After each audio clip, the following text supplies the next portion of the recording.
ప్రియాంక చోప్రాపై మహేష్ బాబు ప్రశంసలు, ట్రైలర్ నటన అద్భుతంగా ఉందంటూ సోషల్ మీడియాలో పోస్ట్ చేశారని కూడా హెచ్చరించారు. ఇక అదేవిధంగా చూస్తే కంది రామచంద్రారెడ్డి వీకెండ్ అనాలిసిస్ మరి చట్టమా చమత్కారమా అని చెప్పి తెలంగాణ తాజా రాజకీయాలపై ఏఎన్ఎన్ CEO సీనియర్ జర్నలిస్ట్ కంది రామచంద్రారెడ్డి వీకెండ్ అనాలిసిస్ కూడా ప్రచురించడం అయితే జరిగింది.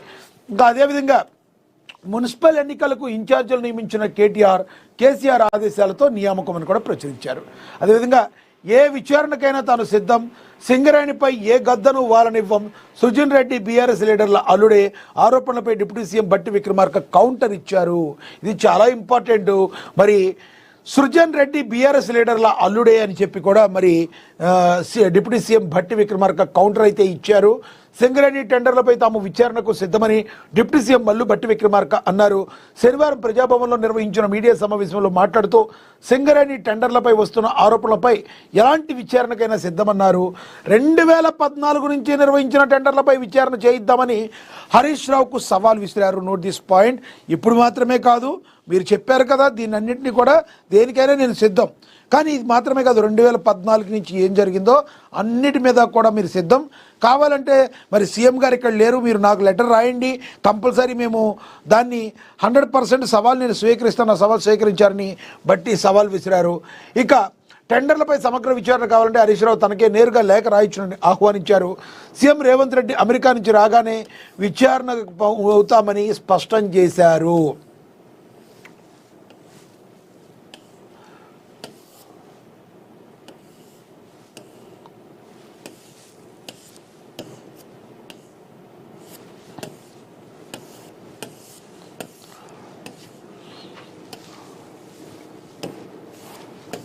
ఏ విచారణకైనా సిద్ధమన్నారు. వాస్తవాలు తెలుసుకోకుండా అడ్డుగోలుగా ఏది పడితే అది రాస్తే సాగదని డిప్యూటీ సీఎం మల్లు భట్టి విక్రమార్క హెచ్చరించారు.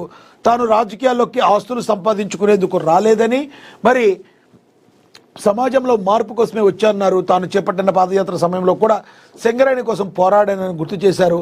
సింగరేణిపై ఏ గద్దను వాలనివ్వనని, బొగ్గు బావుల తెలంగాణకు ఎంత అవసరమో తనకు తెలుసునని డిప్యూటీ సీఎం భట్టి విక్రమార్క మరి వ్యాఖ్యానించారు. అందుకే టెండర్లు రద్దు చేశారు. దేశంలో చాలా కేంద్ర ప్రభుత్వ సంస్థలు, రాష్ట్ర ప్రభుత్వ సంస్థలు సైట్ విజిట్ నిబంధనలు పక్కాగా అమలు చేస్తున్నాయని, తాము చేస్తే తప్పేముందని బట్టి విక్రమార్క నిలదీశారు. కానీ సైట్ విజిట్ అనే నిబంధన దేశంలో ఎక్కడా లేనట్లుగా దుష్ప్రచారం చేశారని ఆగ్రహం వ్యక్తం చేశారు. నైనీ కోల్ బ్లాక్ టెండర్లు రద్దు చేయకపోతే ప్రజల్లో అపోహలు పెరుగుతాయని భావించి వెంటనే రద్దు చేయాలని చెప్పానని, ఆరోపణలు చేసిన వారు ఇప్పటికైనా తప్పు గ్రహించి తమ వ్యాఖ్యలను సరిచేసుకుంటారని ఆశిస్తున్నారని పేర్కొన్నారు. సమావేశంలో మంత్రి జూపల్లి కృష్ణారావు కూడా పాల్గొనడం అయితే జరిగింది. మరి ఏదైతే తన మీద లేనిపోయిన అబండాలు ఎవరైతే వేస్తున్నారో మరి వీళ్ళందరూ కూడా ఒకటి గుర్తుంచుకోవాలి. మరి సింగరేణిపై ఏ గదను వాళ్ళని సృజన్ రెడ్డి బీఆర్ఎస్ లీడర్ అల్లుడే అని చెప్పి గట్టి కౌంటర్ అయితే ఇచ్చారు. దేశంలో ఏ మైనింగ్ యాక్టివిటీలోనూ డీజిల్ సప్లై చేసే పరిస్థితి లేదని, కానీ 2022 నైనీ బ్లాక్ టెండర్లో డీజిల్ విధానాన్ని మార్చారని ఆరోపించారు. సింగరేణిలో 25 టెండర్లలో 20 బీఆర్ఎస్ హయాంలో, 5 తమ ప్రభుత్వ హయాంలో జరిగాయన్నారు. Soda construction private limited company BRS నేత కందాల ఉపేందర్ రెడ్డి అల్లుడు సృజన్ రెడ్డిది అని తెలిపారు. ఆ కంపెనీ ఎండీ అయిన ఆయన కూతురు దీప్తి రెడ్డి అని పేర్కొన్నారు. ఇందులో అంతా హరీష్ రావు పార్టీకి చెందిన వాళ్ళే ఉంటే మాపై లేఖలు రాయడం ఏంటని బట్టి ప్రశ్నించారు. అసలు హరీష్ రావుకి ఏం కావాలి? ఎంక్వైరీ కావాలంటే హరీష్ రావు నాకే లేఖ రాయొచ్చు కదా. 12 ఏళ్లలో జరిగిన టెండర్లపై ఎంక్వైరీ జరపాలా? తాడిచెర్ల నుంచి నైని వరకు అన్నిటిపైన దర్యాప్తు చేద్దాం. సీఎం రేవంత్ రెడ్డి రాష్ట్రానికి రాగానే చర్చించి విచారణకు ఆదేశిస్తామని బట్టి విక్రమార్క కౌంటర్ ఇచ్చారు. మరి ఈ సవాల్ని హరీష్ రావు గారు, గులాబీ పార్టీ నేతలు ఎవరైతే బట్టి విక్రమార్క మీద మీరు ఆరోపణలు చేస్తున్నారో ఈ సవాల్ను స్వీకరించాలి. ఎటువంటి పరిస్థితుల్లో కూడా 2014 నుంచి ఏం జరిగిందో ఇప్పటి వరకు కూడా అన్నిటి మీద ఎంక్వైరీ వేయాలి. ఈ సవాల్ను మీరు స్వీకరిస్తారా? ఓన్లీ మొహం మీద బురద జల్లటం కాదు, మా మీద బురద జల్లటం కాదు, మీరు సవాల్ను స్వీకరించండి అని చెప్పి బట్టి విక్రమార్క అయితే అనడం అయితే జరిగింది. చూద్దాం మరి హరీష్ రావు గారు రానున్న రోజులు ఈ సవాల్ను స్వీకరిస్తారో లేదో. మీరేమనుకుంటున్నారు? బట్టి విక్రమార్క ఇంత కాన్ఫిడెంట్గా చెప్పిన తర్వాత మరి హరీష్ రావు మరి ఏ రకంగా రియాక్ట్ అవుతారు, అదేవిధంగా గులాబీ శ్రేణులు ఏ విధంగా రియాక్ట్ అవుతాయి అనేది మనం వేచి చూడాల్సిన పరిస్థితి. ఇక మనం తర్వాత చూడొచ్చు కంది రామచంద్రారెడ్డి వీకెండ్ అనాలిసిస్ చూద్దాం. ANN CEO చట్టమా చమత్కారమా? మరి చట్టమా చమత్కారమా విచారణ చేస్తుంది ఎవరు, విచారణను ఎదుర్కొంటుంది ఎవరు? సిట్ విచారణ న్యాయ పోరాటమా లేక రాజకీయ నాటకమా? 2 ఏళ్లైనా ముగింపు లేని ఫోన్ ట్యాపింగ్ కేసు, సింగరేణి టెండర్లపై కుంభకోణాల ఆరోపణలు, మంత్రి కోమటిరెడ్డిపై కథనాలతో మొదలై కేంద్ర దర్యాప్తు దాకా వెళ్లిన రాజకీయ కథ ఇప్పుడు ప్రభుత్వ విజయాల కంటే వివాదాలే ఎక్కువగా చర్చకు వస్తున్నాయి. దావోస్ కంటే దర్యాప్తే హాట్ టాపిక్గా మారింది. సిట్ విచారణ కార్తీక దీపం సీరియల్లా సాగుతుందా? ఎపిసోడ్ల మీద ఎపిసోడ్లు కానీ క్లైమాక్స్ మాత్రం కనిపించడం లేదా? ప్రజల్లోనూ వీటిపై చర్చ జరుగుతున్న వేళ సిట్ దర్యాప్తు ప్రజల్లో విశ్వాసం సన్నగిల్లకుండా చూడాలి. డిప్యూటీ సీఎం బట్టి విక్రమార్క మీడియా సమావేశంలో 2014 నుండి అన్ని టెండర్లపైన విచారణ సిద్ధమని సవాల్ చేశారు. ఈ క్రమంలో తెలంగాణ పాలిటిక్స్లో కేంద్ర దర్యాప్తు, బీఆర్ఎస్ రాజకీయాలు, అధికారిక పార్టీ కౌంటర్లు, ఫైనల్గా తేలేదేమీ ఉండదన్న అభిప్రాయం ప్రజల్లో వ్యక్తమవుతుంది అని చెప్పి ఇక ప్రచురించడం అయితే జరిగింది.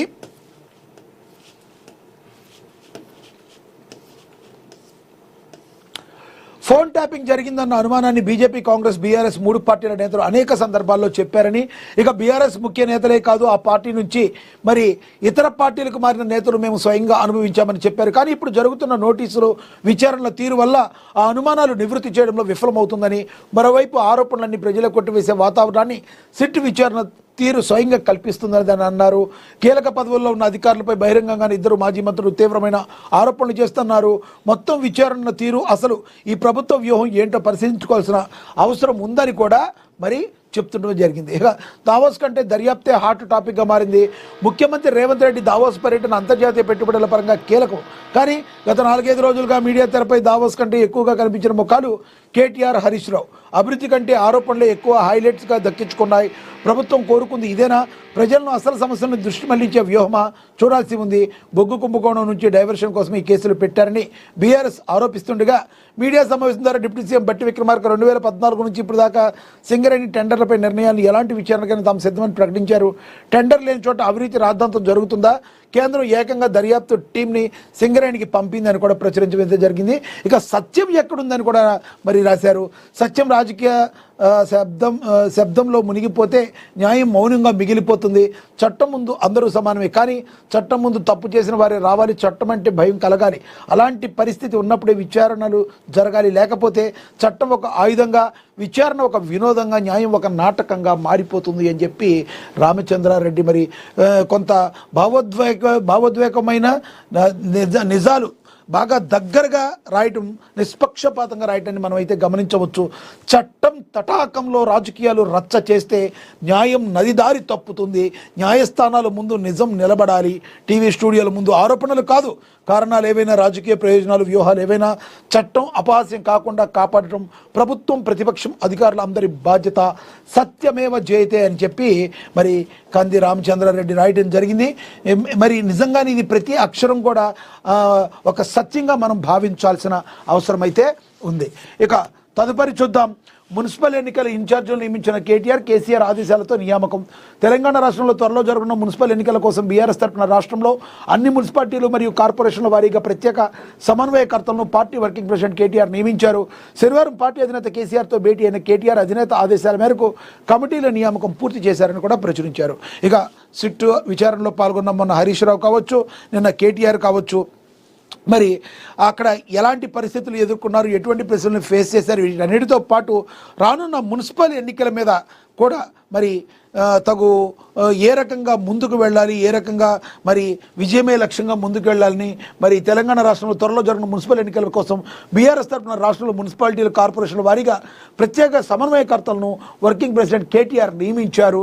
శనివారం పార్టీ అధినేతతో మరి ముచ్చటించారు. ఏ రకంగా తీసుకుంటే స్టెప్స్ ముందుకెళ్తామని వారికి కేసీఆర్ దిశానిర్దేశం చేసినట్టుగా కూడా మనకైతే తెలుస్తుంది. ఇక కేటీఆర్, హరీష్ రావు ఎందుకు భయపడుతున్నారని మంత్రి జూపల్లి అయితే ప్రశ్నిస్తున్నారు. మరి అధికారంలో ఉన్న సమయంలో ప్రజాస్వామ్యం కూని చేసిన కేటీఆర్, హరీష్ రావు ఇప్పుడు తగుదురమ్మా అంటూ ప్రభుత్వంపై విమర్శలు చేస్తున్నారని మంత్రి జూపల్లి కృష్ణారావు కౌంటర్ ఇచ్చారు. శనివారం ప్రజాభవన్లో మీడియాతో మాట్లాడారు. మరి జూపల్లి, రేవంత్ రెడ్డి ప్రభుత్వం తమను రాజకీయ కక్షతో వేధిస్తుందని కేటీఆర్, హరీష్ రావు మాట్లాడుతున్నారని, మరి నిజంగానే కక్ష సాధింపు చేయాల్సి వస్తే మరో సెక్షన్ కింద నోటీసు ఇచ్చి అరెస్టు చేసేవారు కదా అని ప్రశ్నించారు. ఫోన్ ట్యాపింగ్ కేసులో మిమ్మల్ని కేవలం సిఆర్పిసి 160 కింద సాక్షులుగా మాత్రమే నోటీసులు ఇచ్చారని, నిందితులుగా పిలవలేదన్నారు. నిజంగానే ఫోన్ ట్యాపింగ్ కేసులో మీరు ఎలాంటి తప్పు చేయకుండా ఎందుకు భయపడుతున్నారని నిలదీశారు. అధికారంలో ఉండగా చేయాల్సిందంతా చేసి ఇప్పుడు దిగజారి మాట్లాడితే చెల్లుబాటు కాదన్నారు. బీఆర్ఎస్ నేతల తీరు ఉల్టా చోర్ కొత్వాల్కో డాటా అన్న చందంగా ఉందని మరి జూపల్లి కృష్ణారావు ఎద్దేవా అయితే చేయటం అయితే జరిగిందని కూడా ప్రచురించారు. ఇక అదేవిధంగా కొంపలు ముంచిందే కేటీఆర్, సాక్షిగా పిలిస్తే ఎలా? కేంద్ర మంత్రి బండి సంజయ్.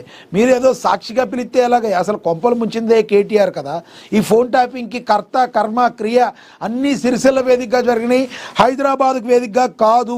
అసలు కొంపలు ముంచింది, అందరి కొంపల జీవితాల్లోకి వెళ్ళిపోయింది, అందరి మనసులోకి వెళ్ళిందే కేటీఆర్. ఆయన తీసుకొచ్చి మీరు సాక్షిగా పిలిస్తే ఎట్లా అని చెప్పి బండి సంజయ్ గారు కౌంటర్ ఇవ్వడం అయితే జరిగింది. ఏమన్నారో చూద్దాం. ఫోన్ ట్యాపింగ్ కేసులో కొంపలు ముంచిందే కేటీఆర్ అని కేంద్ర మంత్రి బండి సంజయ్ కుండబద్దలు కొట్టారు. సిట్ విచారణకు కేసీఆర్ కొడుకును దోషిగా పిలిచారా? వాంగ్మూలం తీసుకునేందుకు పిలిచారా? అందరినీ సాక్షిగా పిలిస్తే దోషులు ఎవరు? ఇలా చేస్తే ప్రభుత్వాన్ని ప్రజలు ఎలా నమ్ముతారు? తెలంగాణ ప్రజల కొంపలు ముంచినందుకు మా రక్తం మరుగుతుంది. రాష్ట్ర ముఖ్యమంత్రికి పౌరుషం లేదంటూ, విచారణలో అధికారులకు స్వేచ్ఛనివ్వట్లేదంటూ ఫైర్ అయ్యారు మరి బీజేపీ నేత ఎంపీ బండి సంజయ్. మీరేమనుకుంటున్నారు? బండి సంజయ్ మాట్లాడిన వ్యాఖ్యలను ఏ రకంగా చూస్తారో కింద కామెంట్ బాక్స్ రూపంలో కామెంట్ అయితే చేయండి. ఇక మనకు తెలుసు, నాంపల్లిలో భారీ అగ్ని ప్రమాదం అయితే జరిగింది. నిన్న అగ్నికీలల్లో మరి చిక్కుకున్నారు ఒక 6. అర్ధరాత్రి కూడా కొనసాగింది రెస్క్యూ. మరి హైదరాబాద్ నాంపల్లిలోని ఫర్నిచర్ దుకాణంలో భారీ అగ్ని ప్రమాదం చోటు చేసుకుంది. బజాజ్ ఫర్నిచర్ క్యూసిల్లో మరి ప్రమాదవశాత్తు మంటలు చెలరేగాయి. 4 అంతస్తుల భవనంలో గ్రౌండ్ ఫ్లోర్లోని అగ్ని ప్రమాదం జరిగింది. 10 ఫైర్ ఇంజన్ల సాయంతో మంటలను ఆర్పేందుకు అగ్నిమాపక సిబ్బంది ప్రయత్నించారు. ఘటనా స్థలానికి భారీ క్రేన్లు కూడా వెళ్ళాయి. అగ్ని ప్రమాదం మొత్తంగా 6 చిక్కున్నట్టు భావించారు. ఈ భవనంలో 3 కుటుంబాలు పనిచేస్తాయి. సెల్లార్లో వాచ్మెన్ కుటుంబంలో 2 పిల్లలు, మరో కుటుంబంలో 4 చిక్కున్నట్లుగా అప్పుడు సమాచారం అయితే అందిందని కూడా మరి చెప్పారు. ఇక ఘటనా స్థలాన్ని సజ్జనారు కూడా పరిశీలించారని కూడా మరి చెప్పడం అయితే జరిగింది. ఇక దానికి సంబంధించి ఏ రకంగా ఎందుకు అది జరిగింది అనేది మరికొంత మనకి తెలియాల్సి ఉంది. ఇక అదేవిధంగా అందరి భాగోతాలను బయట పెడతాం. ఫోరెన్సిక్ ఆడిట్తో సిద్దిపేట, సిరిసిల్ల జిల్లాలో అక్రమాల గుర్తింపు. ధరణి పోర్టల్ లొసుగుల వల్లే రిజిస్ట్రేషన్లో అక్రమాలు. 9 జిల్లాల్లో 35 మండలాలు 48 క్రిమినల్ కేసులని మంత్రి పొంగిరెడ్డి శ్రీనివాసరెడ్డి అయితే చెప్పడం అయితే జరిగింది. ధరణి పోర్టల్లోని లొసుగులను ఆసరాగా చేసుకుని ప్రభుత్వ భూములను కొల్లగొట్టిన వారిని, రిజిస్ట్రేషన్ల చలానా సొమ్మును కాజేసిన వారిని వదిలిపెట్టే ప్రసక్తే లేదని రాష్ట్ర రెవెన్యూ శాఖ మంత్రి పొంగిరెడ్డి శ్రీనివాసరెడ్డి అయితే స్పష్టం చేశారని ప్రచురించారు. ఇక ధరణి పోర్టల్ను అడుగుపెట్టుకుని గత ప్రభుత్వంలో పెద్దలు ప్రభుత్వ భూములను కాజేశారని, దీనిపై సిద్దిపేట, సిరిసిల్ల జిల్లాలో కేంద్ర ప్రభుత్వ అనుబంధ సంస్థ పైలట్ల కింద ఫోరెన్సిక్ ఆడిట్లు నిర్వహించడం జరిగిందని, ఇందులో అనేక అవినీతి అక్రమాలు జరిగినట్లుగా ప్రాథమిక నివేదికలో స్పష్టమైందని ఆయన తెలిపారు. మరి ఎటువంటి పరిస్థితుల్లో ధరణి పోర్టల్ లొసుగుల వల్ల ఎవరైతే ఈ యొక్క రిజిస్ట్రేషన్లో అక్రమాలు జరిగే 9 జిల్లాల్లో 35 మండలాల్లో 48 మందికి పై క్రిమినల్ కేసులు ఉన్నాయని చెప్పి మంత్రి పొంగిరెడ్డి శ్రీనివాసరెడ్డి అయితే చెప్పడం అయితే జరిగిందని చెప్పి కూడా ప్రచురించారు. ఇక తదుపరి చూద్దాం. భారత్పై 20% సుంకాలు తగ్గొచ్చు. దావోస్ వేదికగా అమెరికా సంకేతాలు. 50% నుండి 25%కే డౌన్. మరి భారత్కు త్వరలో అమెరికా శుభవార్త చెప్పనుంది. రష్యా నుంచి ముడి చమురు కొనుగోలు చేస్తున్నందుకు గాను భారత్పై విధించిన అదనపు పనులు ఎత్తివేసే దిశగా అమెరికా యోచిస్తుంది. భారత్ నుంచి వచ్చే దిగుమతులపై ప్రస్తుతం అమలు చేస్తున్న 25% టారిఫ్లను త్వరలోనే వెనక్కి తీసుకునే అవకాశం ఉందని America treasury secretary Scott Besant స్పష్టమైన సంకేతాలు ఇచ్చారు. స్విట్జర్లాండ్ దావోస్లో జరిగిన ప్రపంచ ఆర్థిక సదస్సులో ఒక దిశగా అమెరికా సంకేతాలు పంపింది. ఓ ఇంటర్వ్యూలో America treasury secretary Scott Besant మాట్లాడుతూ, రష్యా ఆయిల్ కొనుక్కుంటున్న మేము భారత్పై 20% పన్ను వేశాం. దీని ప్రభావం స్పష్టంగా కనిపించింది. భారత రిఫైనరీలు రష్యా నుంచి ఆయిల్ కొనడం దాదాపు మానేశాయి. అక్కడ కొనుగోళ్లు కుప్పకూలాయి. మా లక్ష్యం నెరవేరింది. ఇది ఖచ్చితంగా విజయమే. ప్రస్తుతం ఆ పన్నులు ఇంకా అమల్లోనే ఉన్నాయి. కానీ భారత్ ఇలాగే వ్యవహరిస్తే దౌత్యపరమైన మార్గాల ద్వారా అన్ని పనులు ఎత్తివేసే అవకాశం ఉంది. అదొక చెక్ పాయింట్ లాంటిదని బెసెంట్ వివరించారు. ఇదే సమయంలో ఆయన ఐరోపా దేశాల ద్వంద్వ వైఖరిని ఎండగట్టారు. ఉక్రెయిన్ యుద్ధానికి ముందు భారత్ రష్యా నుంచి కేవలం 23% ఆయిల్ మాత్రమే కొనేది. ఆంక్షల తర్వాత రష్యా తక్కువ ధరకే ఆయిల్ ఇవ్వడంతో భారత్ కొనుగోళ్లు పెంచింది. భారత రిఫైనరీలో ఆయిల్ శుద్ధి చేసి భారీ లాభాలకు మళ్ళీ ఐరోపాకే అమ్ముతున్నాయి. ఇక్కడే అసలు ట్విస్ట్ ఉంది. ఆ రిఫైన్డ్ ఆయిల్ను యూరోపియన్లే కొంటున్నారంటే పరోక్షంగా రష్యా ఆయిల్నే వాడుతున్నారు. మీపై జరిగే యుద్ధానికి మీరే డబ్బులు సమకూరుస్తున్నారు, రష్యాకు మీరే ఆర్థిక సాయం చేస్తున్నారని బెసెంట్ యూరోప్ దేశాలకు చురకలైతే అంటించారు. ఓవరాల్గా అయితే 25% మరి తగ్గే అవకాశం ఉందని చెప్పి, మనకి సుంకాలు వాళ్ళు తగ్గించేసే అవకాశం ఉందని చెప్పి చెప్తున్నారు. చూద్దాం రానున్న రోజుల్లో ఏం జరగబోతుంది అనేది. ఇక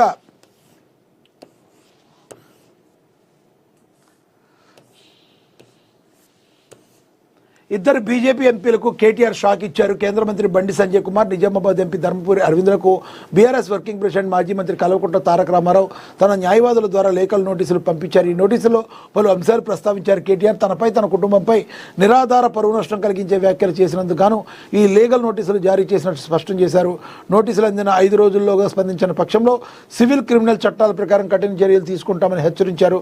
తన రాజకీయ ప్రతిష్టను దిగదార్చేలా ప్రజల్లో తనపై ఉన్న నమ్మకాన్ని సడలించేలా వీరు చేసిన వ్యాఖ్యలు తీవ్రంగా పరిగణిస్తారని అయితే పేర్కొన్నారు.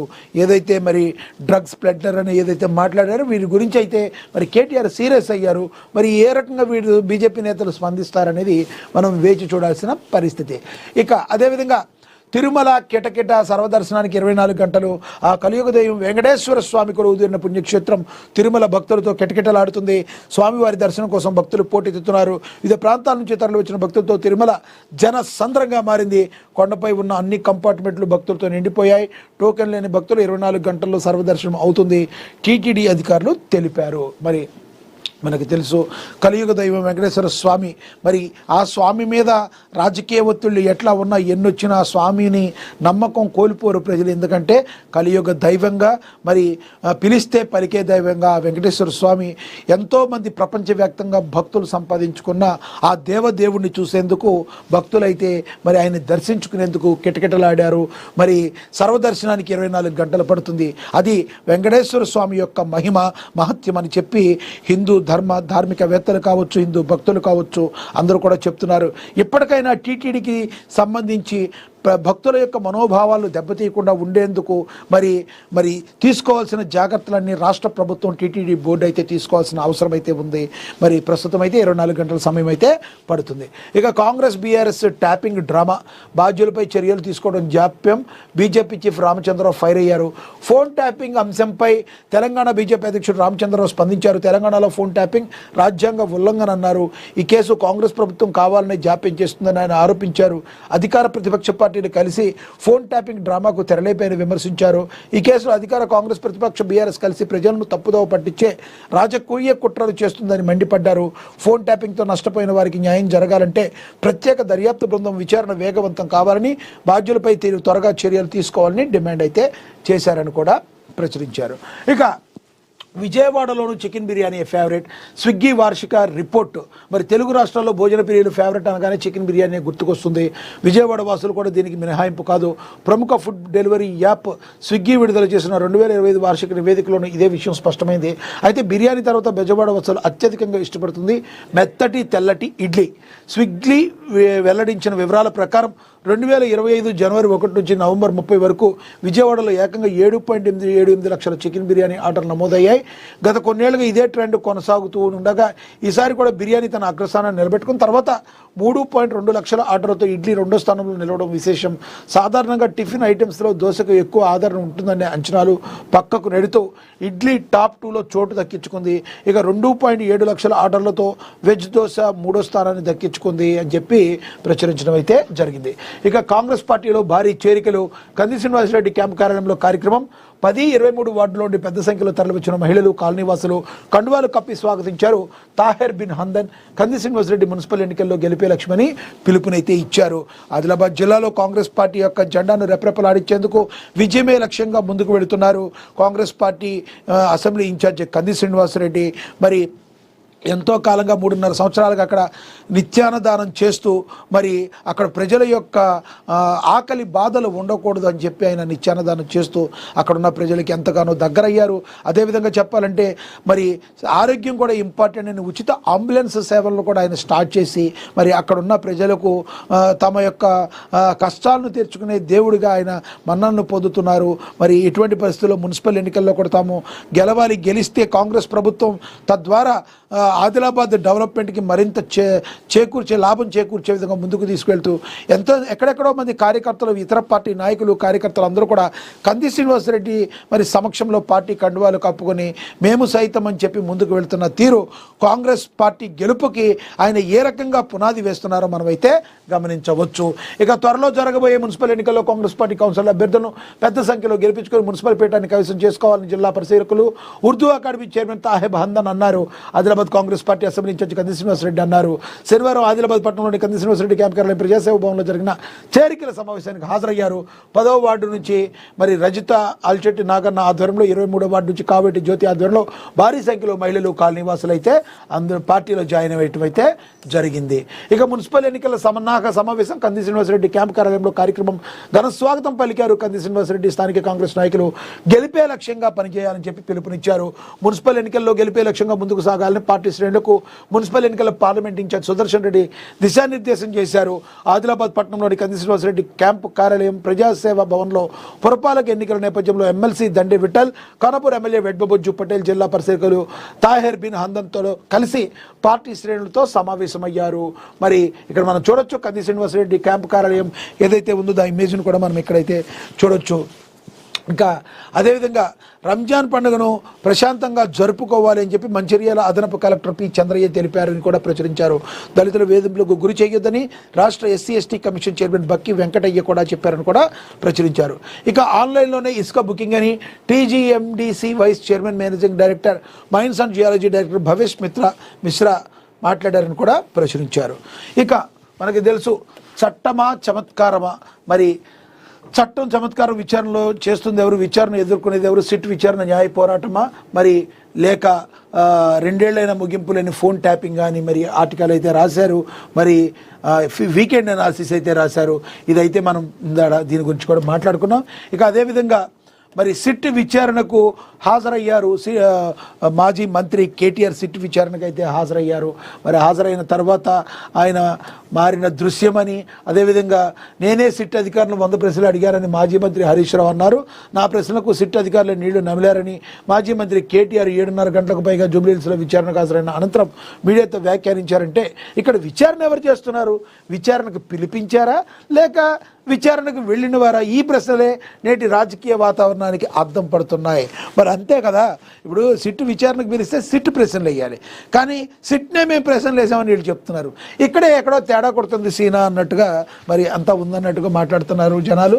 ఇక ముఖ్యమంత్రి రేవంత్ రెడ్డి దావోస్ పర్యటన అంతర్జాతీయ పెట్టుబడుల పరంగా కీలకం. కానీ గత 4-5 రోజులుగా మీడియా తెరపై దావోస్ కంటే ఎక్కువగా కనిపించిన ముఖాలు కేటీఆర్, హరీష్ రావు. అభివృద్ధి కంటే ఆరోపణలు ఎక్కువ హెడ్లైన్స్ దక్కించుకుంటున్నాయి. ప్రభుత్వం కోరుకుంటుంది ఇదేనా?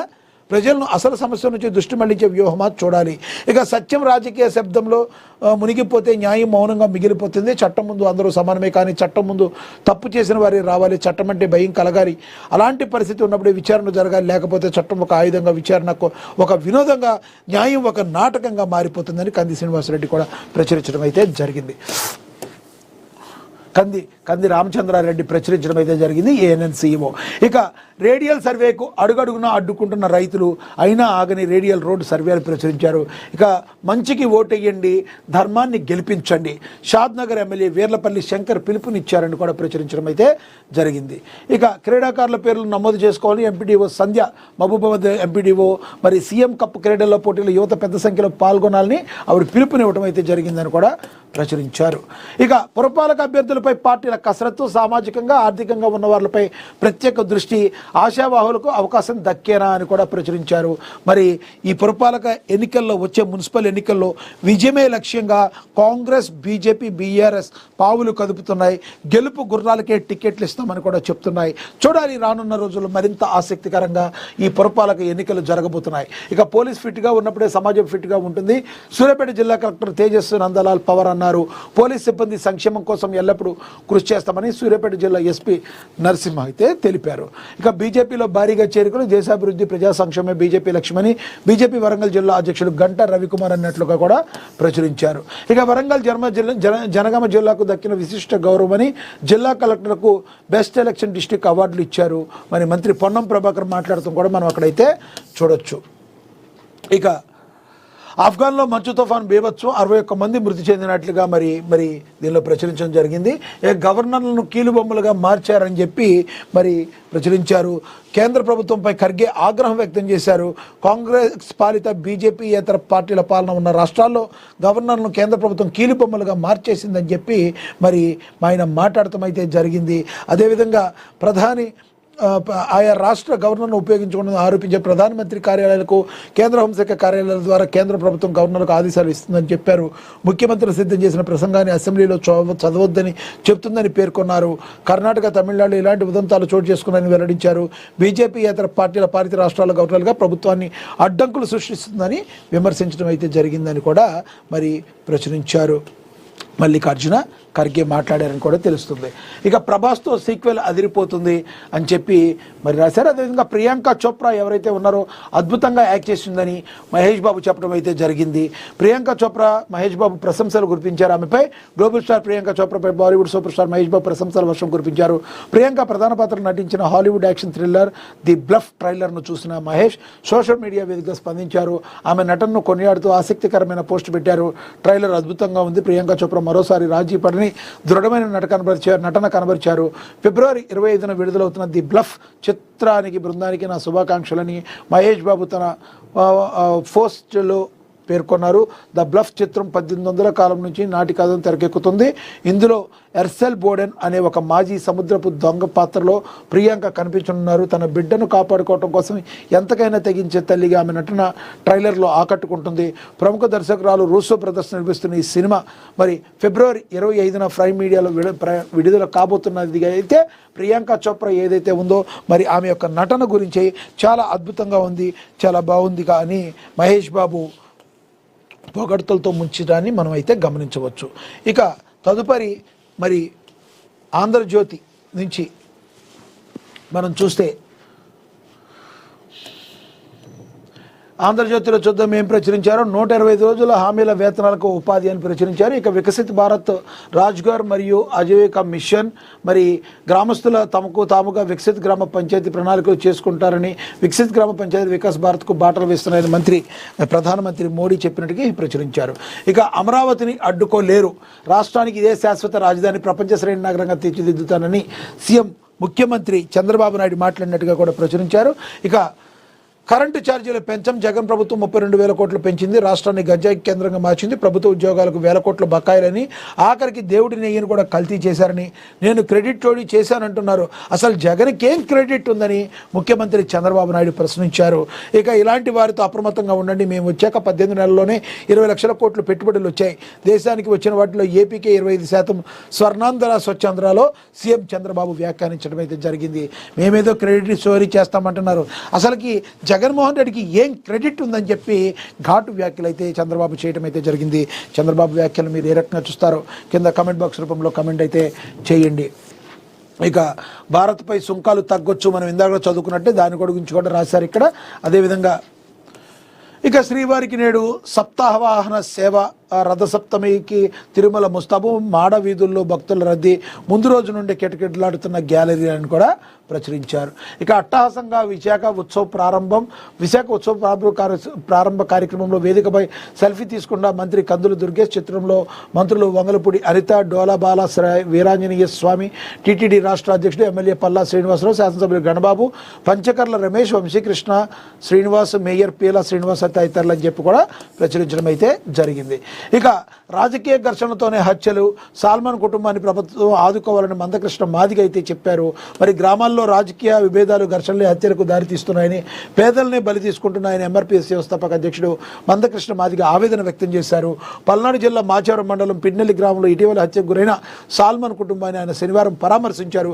అనంతరం ఏర్పాటు చేసిన విలేకరుల సమావేశంలో మాట్లాడుతూ సాల్మన్ది 2 కులాల మధ్య జరిగిన హత్య కాదని, రాజకీయ విభేదాలు ఘర్షణలు తీవ్ర రూపం దాల్చడమే ఈ ఘటనకు కారణమని చెప్పి మందకృష్ణ మాదిగ చెప్పడం అయితే జరిగింది. వాళ్ళ కుటుంబాన్ని అయితే పరామర్శించడం అయితే జరిగింది. ఇక అదేవిధంగా ఆ భేటీ మాట ఏంటి అని కూడా మరి ప్రచురించారు. ప్రభుత్వాలకు నిజంగా చిత్తశుద్ధి ఉంటే మరి వారిపై చర్యలు తీసుకోవడానికి ఎంతో సమయం పట్టదని, సింగరేణి విషయమైనా ఫోన్ ట్యాపింగ్ విషయమైనా ఇదే సూత్రం వర్తిస్తుందని ప్రభుత్వాలు బలంగా కోరుకున్న సందర్భాల్లో విచారణలు వేగవంతంగా పూర్తవుతాయి, శిక్షలు కూడా అతివేగంగా పడతాయి. రాజకీయ క్రీడలో భాగమైనప్పుడు మాత్రమే విచారణలు సాగుతూనే ఉంటాయి, ఆరోపణలు విమర్శలు వెల్లువెత్తుతూనే ఉంటాయి, ఎదురు దాడి వ్యూహాలు పదునెక్కుతూ ఉంటాయి అని చెప్పి మరి ఆర్కే పలుకులు ఏవైతే ఉన్నాయో మరి రాశారు ఆంధ్రజ్యోతిలో. మీరు చెప్పండి, మరి రాధాకృష్ణ రాసిన ఆర్కే పలుకులు ఎలా చూస్తారు, ఏ కోణంలో చూస్తారో కింద కమెంట్ బాక్స్లో కమెంట్ చేయండి. ఇక ఏసీబీ వాళ్ళు వార్డు సెక్రటరీలు 50,000 లంచం తీసుకుంటుండగా దాడి, వార్డు సెక్రటరీలు గాంధీ వెంకటేష్ అరెస్ట్ అయినట్టుగా కూడా ప్రచురించారు. ఇక 4 కోట్లు గోల్మాల్ కదా గప్చిప్, రామర్పాడు పంచాయతీల అవినీతిపై విచారణ ఏది, కీలక సూత్రధారి మాజీ ఈవోపై చర్యలు శూన్యం, irrigation AE Vijayawada rural MPDO సర్పంచుల ప్రమేయం, నిధుల సగంగా చెల్లించాలని షోకాసులు సరి, ఈవో పదవి విరమణతో నిధులు రాబట్టలేదా, ముందుకు సాగని సమగ్ర విచారణ అని కూడా ప్రచురించడం అయితే జరిగింది. ఓవరాల్గా ఈరోజు ఇంపార్టెంట్గా ఉన్న వార్తలన్నీ కూడా మనం మరి తక్కువ సమయంలోనే మనం విశ్లేషించే ప్రయత్నం అయితే చేశాం. మరి ఎప్పుడూ కూడా వార్తాపత్రికల వార్తా విశ్లేషణ మన దగ్గర జరుగుతూ ఉంటుంది. నిరంతర వార్తలు ప్రభుత్వానికి ప్రజలకి మధ్య వారధిలాగా పనిచేస్తూ ఉన్న మరి ఏఎన్ఎన్ మహాపత్రిక, మరి మీరు ఇంకా లోతుగా దాని గురించి చదవాలనుకుంటే ఇప్పుడే డౌన్లోడ్ చేసుకోండి, ఫాలో అవ్వండి, చూస్తూనే ఉండండి ఏఎన్ఎన్. నమస్తే. తెలుగు